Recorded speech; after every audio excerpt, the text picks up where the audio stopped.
Hello good morning students. आपका जो subject है डबल ईडियम, इसमें हम प्रीवियस ईयर क्वेश्चंस की क्लासेस कर रहे हैं।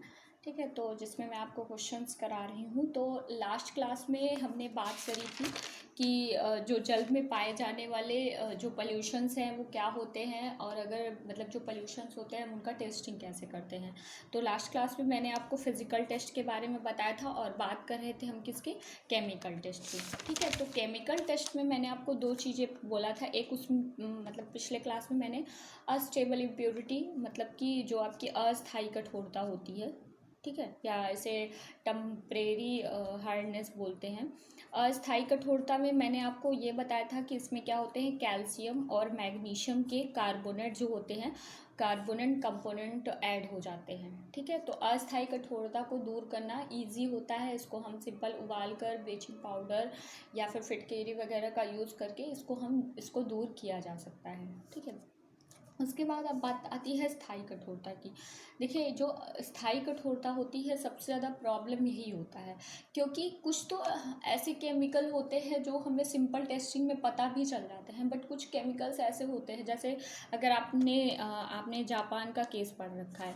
ठीक है, तो जापान के केस में आपको पता है कि वहाँ पे मतलब एक जीके का सिंपल क्वेश्चन है कि जो मतलब आपको पता है कि लिटिल बॉय और फैट मैन करके दो बम गिराए गए थे हिरोशिमा और नागासाकी में।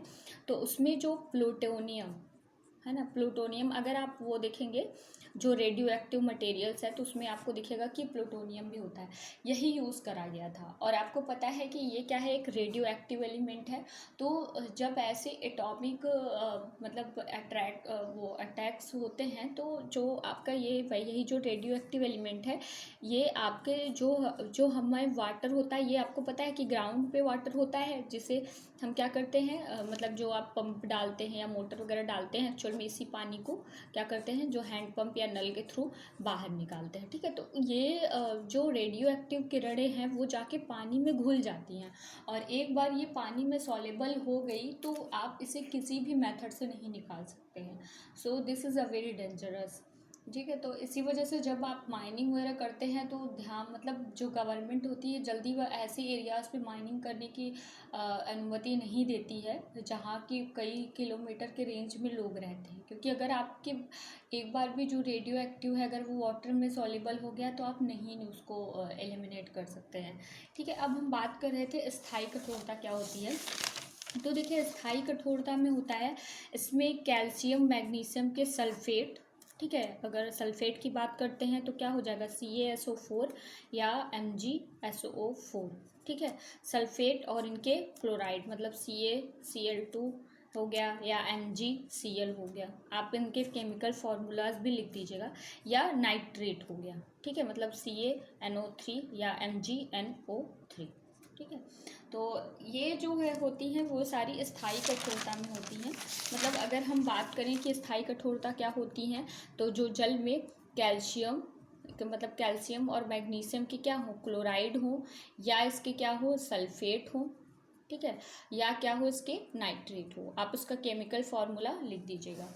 ठीक है, तो इसको ही हम बोलते हैं स्थायी कठोरता। स्थायी कठोरता जो होती है इसे आप उबाल कर या सिंपल मेथड से मतलब इसका जो पहली बात तो मतलब बहुत सिंपल मेथड से हम इसकी टेस्टिंग भी नहीं कर पाते हैं। हमको मतलब जैसे क्लोराइड हो गया, नाइट्रेट हो गया, सल्फेट हो गया, सबका हमें टेस्टिंग करने के लिए क्या करना पड़ता है, अलग अलग मेथड्स यूज़ करने पड़ते हैं। और इसके बाद जब हमें पता चलता है कि क्लोराइड है, नाइट्रेट है या सल्फेट है, तो उसके अकॉर्डिंग जो होता है हम वाटर को प्योरीफिकेशन करते हैं।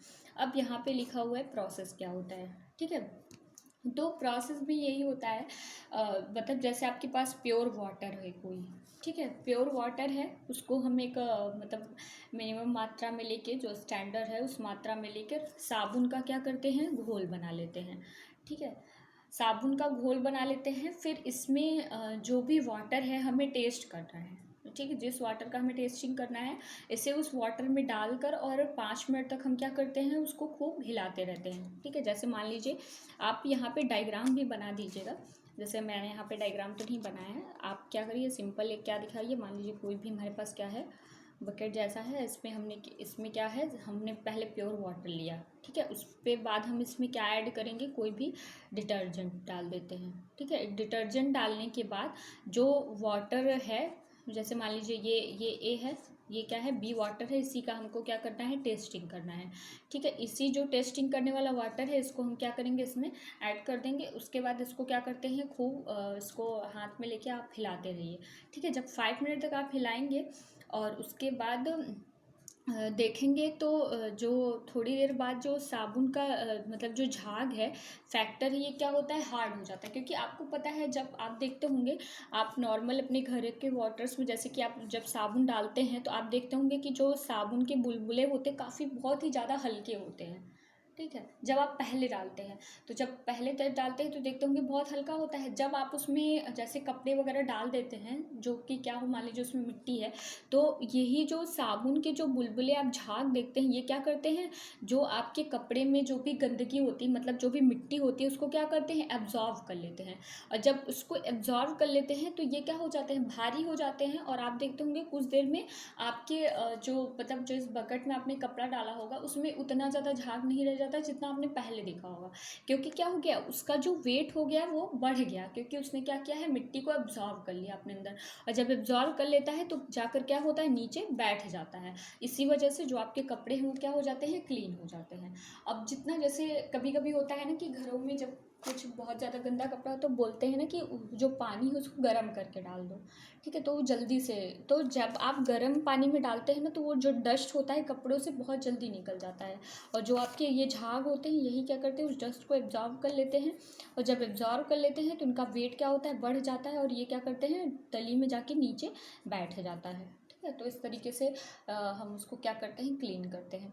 तो इसी तरीके से यहाँ पे भी होता है। जब आप देखेंगे तो जो साबुन का झाग है वो पानी के तल, मतलब यही नीचे जाकर क्या करेगा, हार्ड होकर बैठ जाता है। इसका मतलब वही जो उसके केमिकल होंगे, जो केमिकल कंपाउंड होंगे, उसी को वो झाग क्या करेगा, एब्जॉर्व कर लेगा। जब केमिकल के उस कंपाउंड को कर लेगा, जो कि क्या होगा, भारी होगा, तो वो जाके क्या करेगा, नीचे बैठ जाएगा, ठीक है।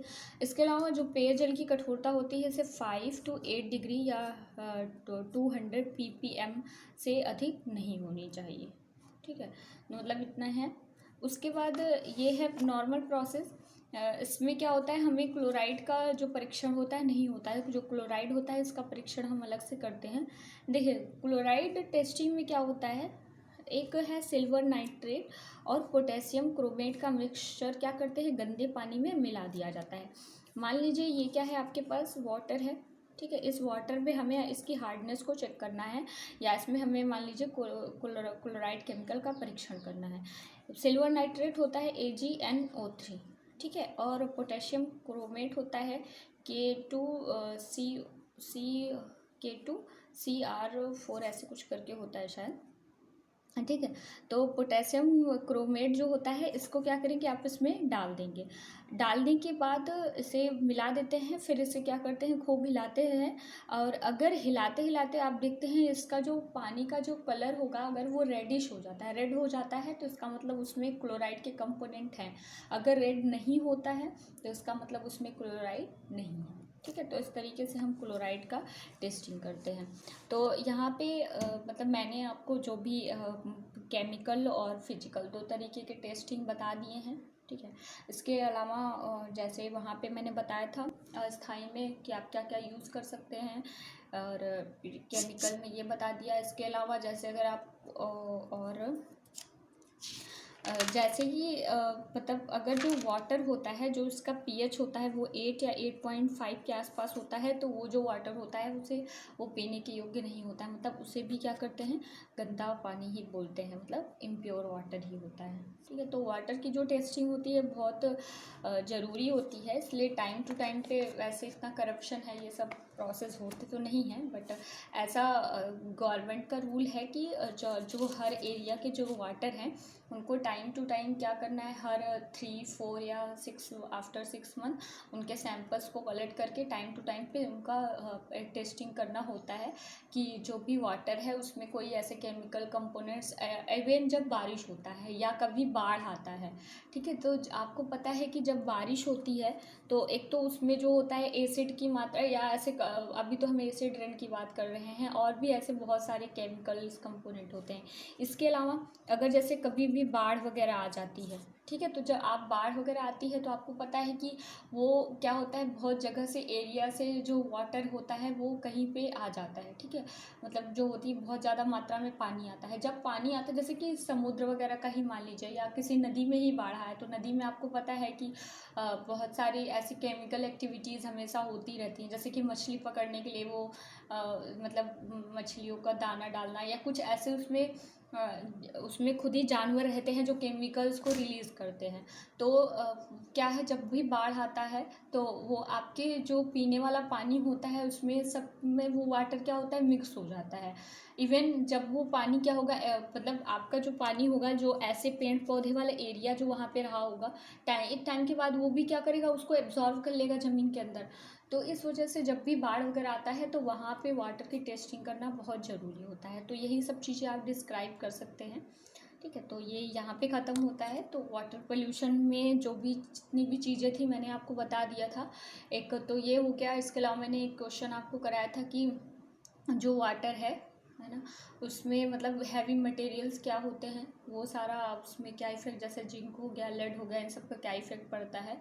अब कुछ एयर पोल्यूशंस के क्वेश्चंस मैं देखूंगी जो नए होंगे, जो आपको नहीं बताए गए होंगे उसको करा देंगे। ओके, ठीक है, थैंक यू। आप लोग करते रहिए, जो भी थोड़ा बहुत स्टडी हो रहा है, बहुत ज़्यादा टाइम को वेस्ट करने का कोई मतलब नहीं है। एंड इवन आप फाइनल ईयर में हैं तो भले ही जो भी मतलब लॉकडाउन हो, सब कुछ हो, लेकिन आपके पास, आपके लिए जस्ट अ बेनिफिट कि आप अगर आपने कोई चीज़ सोचा है, जैसे कि अगर जो लोग बीटेक वगैरह करना चाहते हैं आगे, तो अभी एंट्रेंस वगैरह तो होगा ही, आपको टाइम ज़्यादा मिल गया है, तो अगर आप चाहें तो अच्छे से एंट्रेंस को क्लियर कर सकते हैं।